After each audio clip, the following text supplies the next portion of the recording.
Good evening and welcome to Real Talk, where every Sunday night we offer insight, education, and resources to in-home caregivers and those affected in their world.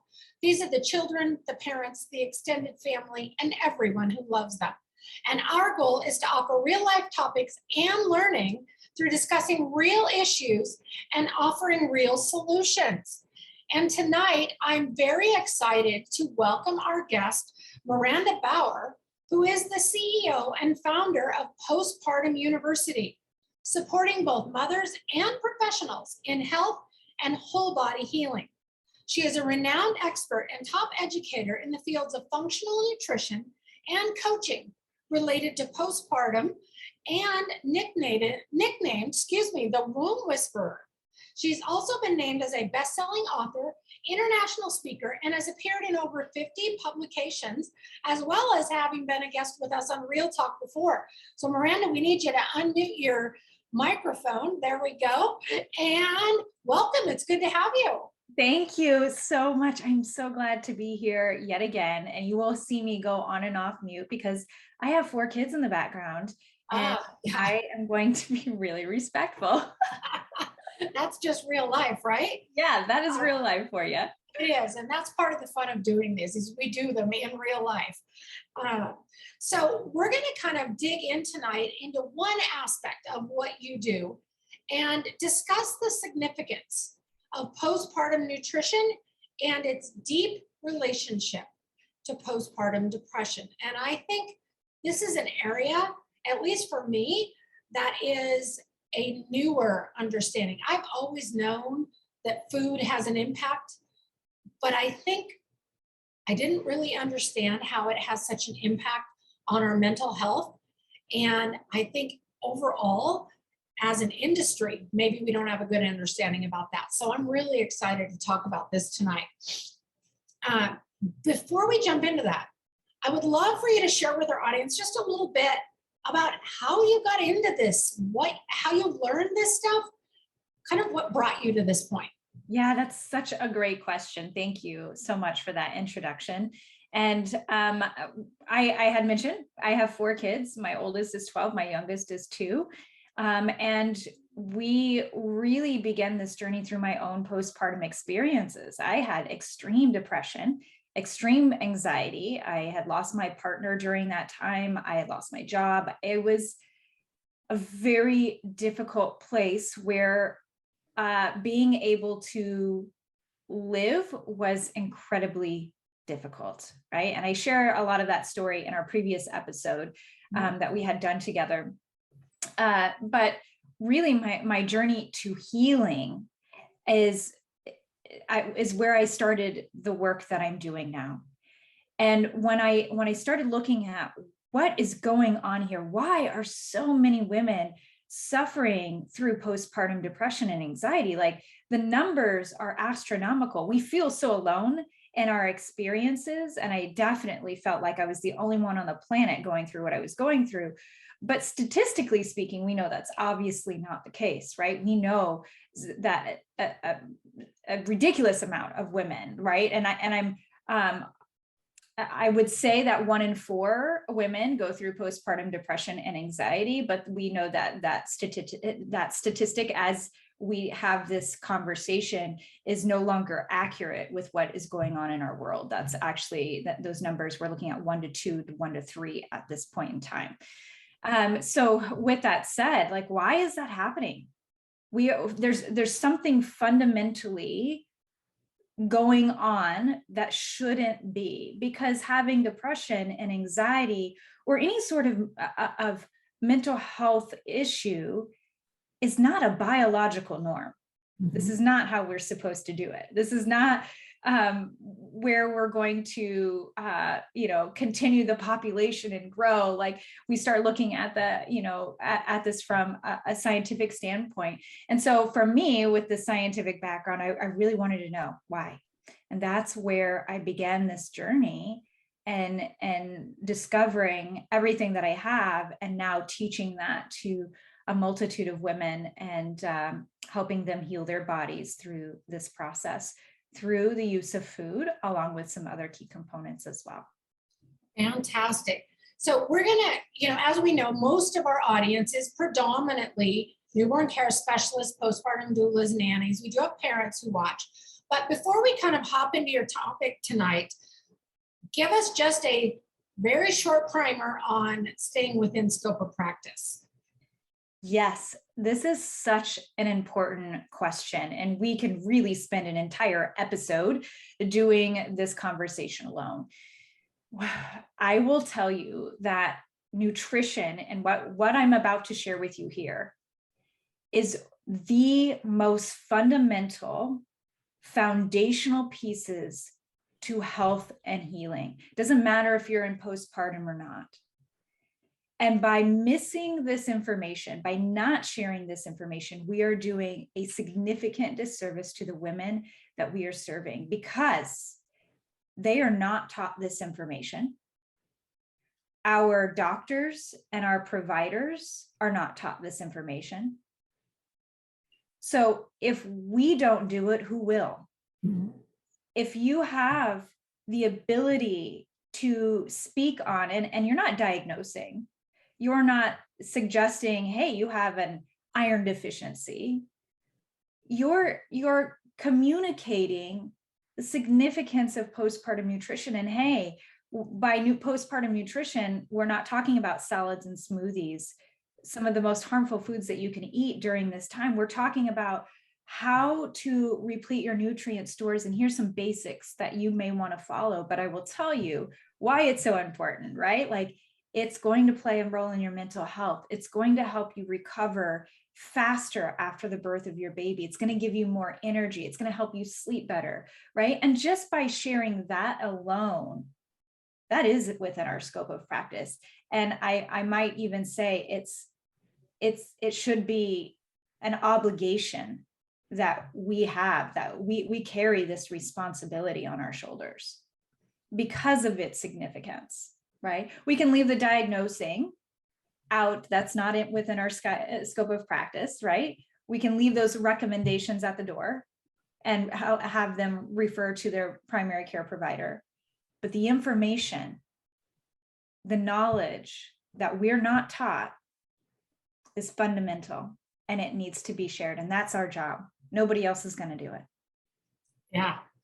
And it's amazing to me how we as a culture, we as a society don't really recognize how important this can be and how important nutrition is. So I would love for you to talk to our audience a little bit, because people are going to say, is it really that big a deal?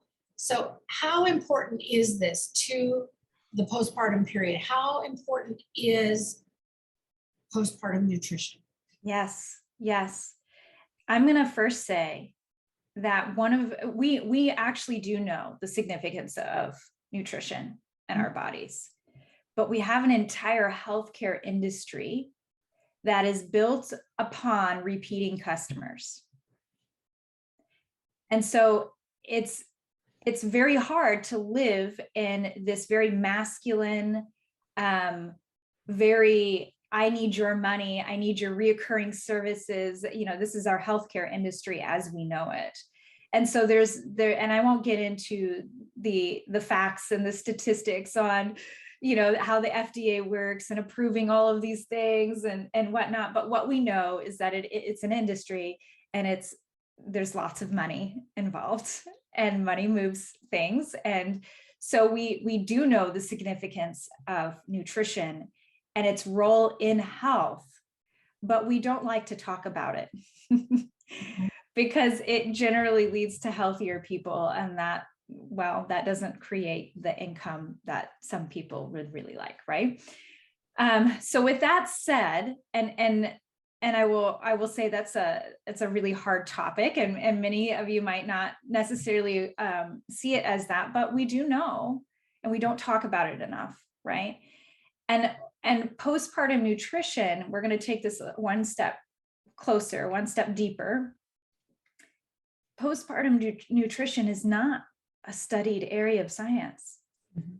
Postpartum in general is not a studied area of science, unless it's related to breastfeeding or postpartum depression, related to the chemicals, the things that are going on within the brain capacity.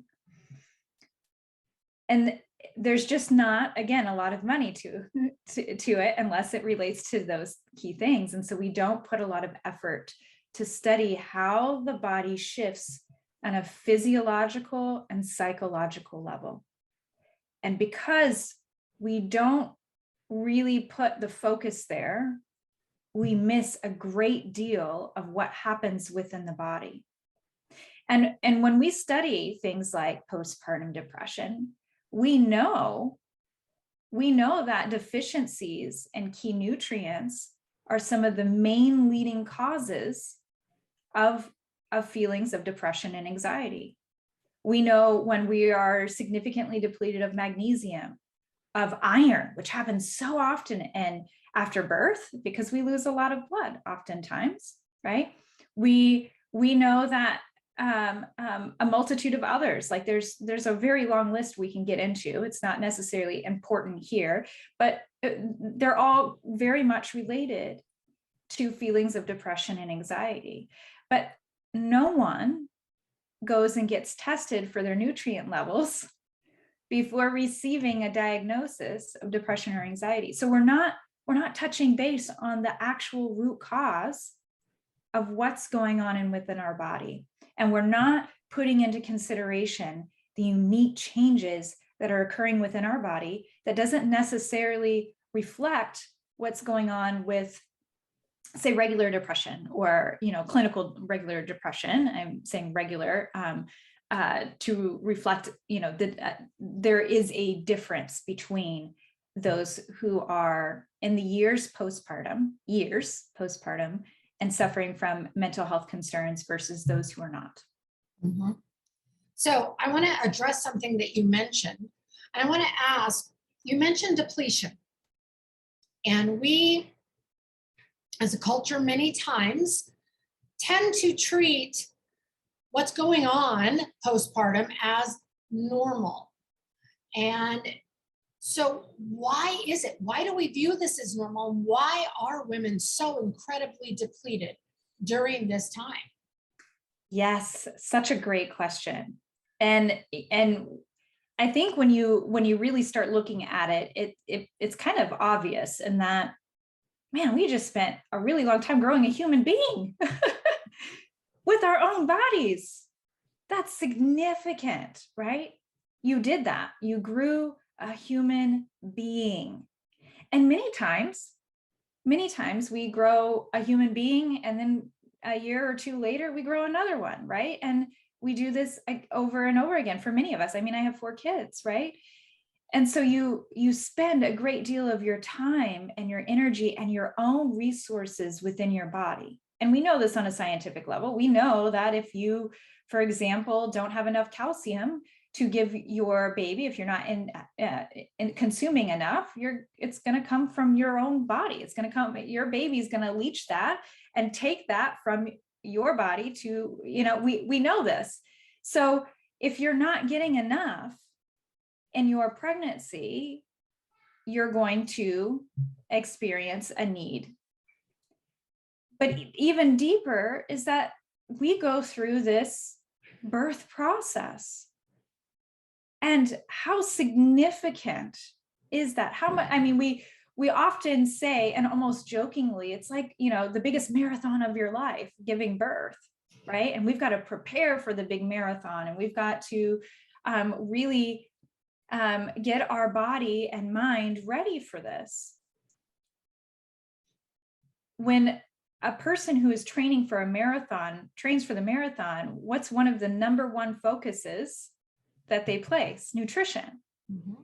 Because they know that when they go through that marathon, whatever it might be for them, their body is going to consume a significant amount of those nutrients for the energy and function of their body.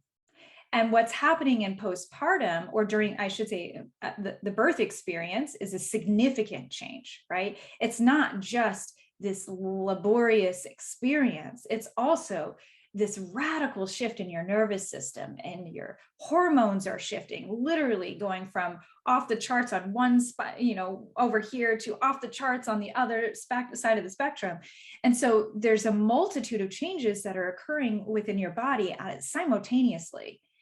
And then after the birth experience, our bodies have changed significantly, meaning and I'll give you an example, our guts have changed so much that the way that we process food, the way we absorb nutrients changes to help us and support us in that nutrient repletion. But we don't know this oftentimes, and we don't support ourselves during that process. And so we end up doing ourselves a disservice and getting more depleted through the process. And so you have these growing a human, you have birthing a human, and then you have these fundamental physiological changes that occur to your gut that we don't support. And you have a recipe for absolute depleted disaster. Mm-hmm. And related to that, you mentioned earlier, you touched on it, and I want to touch on this a little more, because when we asked you for information around this, I was like, okay, fill me in, because this is not my area of expertise, although we do teach on the calcium thing in our class, which I think is fascinating. But salads and smoothies, we tend to view those as a super healthy option. And smoothies are one of the things that was specifically recommended to me postpartum as a quick way to get good nutrition. Why is it not a good source? It's a terrible source. And the reason is because of the gut changes that I am sharing with you today. Mm-hmm. So one of the fundamental things that changes within your body in the postpartum period, and I'm talking about in the initial first few weeks, which will extend several years if it's not addressed. So if you have somebody who's experiencing gut health issues, or food sensitivities, allergies that develop after, this is the process. This is why it happens after childbirth. But your ability to absorb and digest nutrients changes. You lack the digestive enzymes and the gastric acids that are necessary to break down those foods and absorb those nutrients. That's their job, right? And so if your body is lacking that, you need foods that are very easy to digest and nutrient dense, so that your body can get back to creating that and get back to a normal state, a homeostasis. So when that doesn't occur and we eat things like salads and smoothies, our gut, well, to eat a salad and smoothie, you require a lot of enzymes to break up. Any raw fruits and vegetables require a significant amount of enzymes. That's why we tell everybody to cook them. Like, you have to cook them in order to break down those foods. Your body gets to skip a step almost. And we want that because we don't have the energy to process it. We don't have the energy for it. And oftentimes what happens, we eat that salad and that smoothie and it sits in our gut longer. It has a harder time digesting. And then we experience things like gas and bloating and constipation in postpartum, right? And we say, oh, that's just so normal. That's what we're supposed to feel because we're in postpartum, right? Mm-hmm. No, that's because what we are requiring, what our body is wanting from us, is very different than salads and smoothies. And a special note on smoothies too, often these smoothies are given to us in a very cold form, right? Where we're talking fruits and veggies and we're blending them in with ice and whatever case, right? And just something really amazing. For one, it has an incredibly high sugar content, because that's a natural thing that fruits have. And two, we have a very cold food that is entering into our body, a body that is requiring a significant amount of warmth in order to heal. So cold food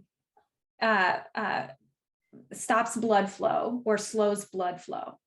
And when you stop or slow blood flow, which is exactly what cold does, we prevent oxygenation of the cells, We prevent healing of the cells. We prevent the natural detoxing and cleansing of our body. It prevents, that proper blood flow prevents bacteria from entering in, right? And so we're causing the postpartum experience to be elongated. We're making our healing time significantly longer by consuming those very cold foods. And also, I mean, when we're taking a cold food and we're ingesting it, we are making fats harder to digest. And so you're often more likely to experience the gas and the constipation, but also fats are essential for hormone balance and breast milk production. And so you're inhibiting all of this by consuming those foods. And I mean, I'm just sharing with you the basics. I have, a 12-week certification course specifically on postpartum nutrition. And so we can get really deep in these conversations, but that is why some of the basic reasons why salads and smoothies and raw fruits and vegetables in general are some of the worst things that we can do to a postpartum body. That's like mind-blowing, because these are so many of the foods that we are told to eat and that are simple and easy. And hey, this is a great way to do that. So I'm just sitting here like, wow. Knowing that people are eating these things because they are, and knowing that that's a lot of times what they're told is actually a good option. Or if we're dealing with people who are super focused on, got to get back into my size 2 jeans, and so they think that's a great way to eat. And knowing that those things lead to depletion. How does this impact what's going on during the postpartum period? Because the first thing I'm thinking of, and is in my notes here from you, is that it's going to impact sleep. And sleep impacts everything else, like how their body is healing, but also how they're caring for their baby and how this whole thing's going. Let's talk about that for a minute. Yeah, it's so intertwined in everything. It's just, when you are not getting the nutrients that you need, your organs and your bodily functions are not going to be able to do what they need. The processes within your body are not going to be able to work well, period. Your body runs on nutrients. Nutrients is what provides the energy for your organs to function. It's what provides the energy to create and maintain your hormone balance. It does everything within your body. So if you're not getting enough, your wheels are grinding, right? Like you don't have enough energy. You're going to have symptoms, whether that's your hair falling out, also known as normal in postpartum. You're going to have these gastric symptoms that I had mentioned earlier, the gas and the bloating and the constipation and the not feeling good and the indigestion. You're going to have the fatigue, or maybe even the achy joints, right? Like these are all very common things that we say because you're just not going to be able to function. And then, I hinted at it, the hormone balance, right? What an incredible process that happens within our body. And when that is not cared for with nutrition, we tend to fall apart. And we know that when our natural rhythms, when our body is not getting enough nutrients, it goes into a state of fight or flight. It goes into a state of stress. It triggers our nervous system responses. And so you're already going to, in postpartum, your brain is already changing. That nervous system has already been triggered. So you're able to sense danger even more. But if your body feels like it's already in a state of danger because it's not getting what it needs, you're going to experience those intrusive thoughts. You're going to experience that anxiety and that depression and those things that we call normal in postpartum significantly more because of the brain changes that occur. With that, what happens to your sleep, right? So these are normal processes. We all know that we need to sleep. We all know how incredibly difficult it is to get the sleep that we need in postpartum. We've got a baby who relies on us and we're nursing often or feeding via bottle, whatever the case may be, we're up a lot. No matter what you're doing, you are up a lot, nursing and caring and doing all of the things mamas do in the middle of the night. And when you are finally able to get to sleep, if you find that you're not able to because you have racing thoughts, because your body is too fatigued, because whatever the reason, you're going to send yourself through even a bigger spiral. And it's all comes down to nutrition. If you're not getting the nutrients you need, you're not going to be able to sleep. And if you're not sleeping, you're not going to be able to create the hormones that you like. They're all interrelated. They all work together. So I hope I'm like kind of painting the picture of how all of our body works together as a whole. Our bodies are not these like little bitty pieces. We can't just talk about brain health. We can't just talk about gut health. We can't just talk about our arm health, right? It's all related. It's all one. Mm-hmm. And so I really want to draw on the significance of this and also the significance of postpartum nutrition and how it impacts us so deeply. And also speaking very quickly to postpartum in general. We use terms all the time about how we are, like all of the layers have been shed. We're raw, we're vulnerable, right? Our space is so important, who we let into our space and our emotional states. It's so very important because you're so sensitive to everything. And because you're so sensitive, it makes this even more important. Yeah. Wow. I'm like thinking about this. So this question came to mind automatically. I was like, wait a minute, if those foods aren't processed well during the postpartum period, what about the rest of the time? Should we be eating salads and smoothies, or should we be cooking everything we eat to support our bodies long term? Do we even know that? Yeah, that's a really great question. There's a lot about raw food diets, right? There's a lot about vegan and vegetarian lifestyles. And I think they serve a great purpose for a short period of time, but they are in no way, shape, form, or fashion a part of healing overall. There is this need for cooked foods here and there, more often than not. There's a balance. There's a balance that we have to meet. Here in the United States, we eat way too much meat, right? And so, going vegan and vegetarian, especially in postpartum, again, one of the worst things that you can do. But it is, we generally, as a culture, as a society, tend to eat too much, which could have a negative effect. So I think we are still learning what works and what doesn't for our bodies. And you throw on the individual needs of our bodies on top of that, and we have a recipe for a lot of unknowns. Mm-hmm.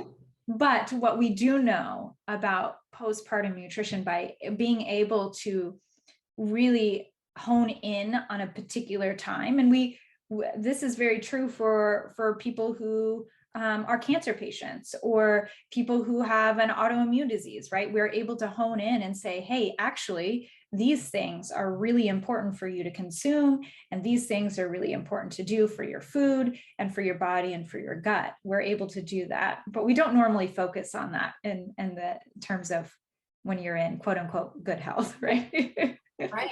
Yeah. Right. Absolutely. So I literally could sit and talk with you all day long. But we are almost out of time. So I wanted to ask, is there anything final that you want to share with our audience? One big takeaway that you want to leave them with, or any one point that's really important around this? Yes, there's so much to say. I think one of the most fundamental things, we as providers, we're here to support these women and these families and these babies. We're here because we want the absolute best for them. We want the absolute best for them. And with that, knowing that, we have a choice. We could help them through this process and not need us in the end, right? Because that's the ultimate goal. We don't want our clients to feel like they are needing us.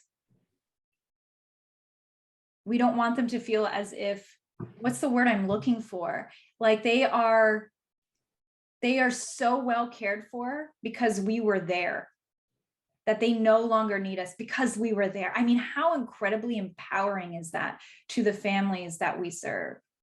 And if we're going to get there, to empower families and to give them the tools that they need to truly heal their body and not just cope, but actually heal their bodies, this has to be a conversation, at minimum, a conversation.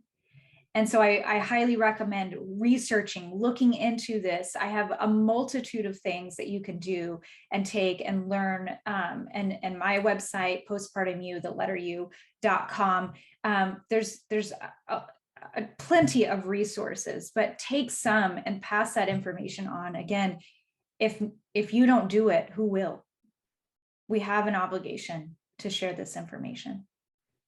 Absolutely. And I love that you are doing this. I love that you're passionate about it. I find instructors that are passionate about what they're doing really make a difference. And so thank you not only for just being on with us tonight, but also for doing this for the parents and the postpartum community at large, those who serve them and those who are in it, because it makes such an important difference.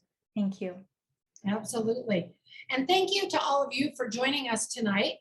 If you have any questions for Maranda or around Postpartum U, you can put those questions in the feed. Tag Maranda or tag Newborn Care Solutions, and we'll make sure you get answers. And if you're wanting to rewatch this segment or catch any of our past episodes of Real Talk, along with accessing our other educational content, go to newborncaresolutions.com and click on the Education tab, or check it all out on our YouTube channel, putting Real Talk Newborn Care Solutions into the search engine. Thank you so much and have a great evening. Good night.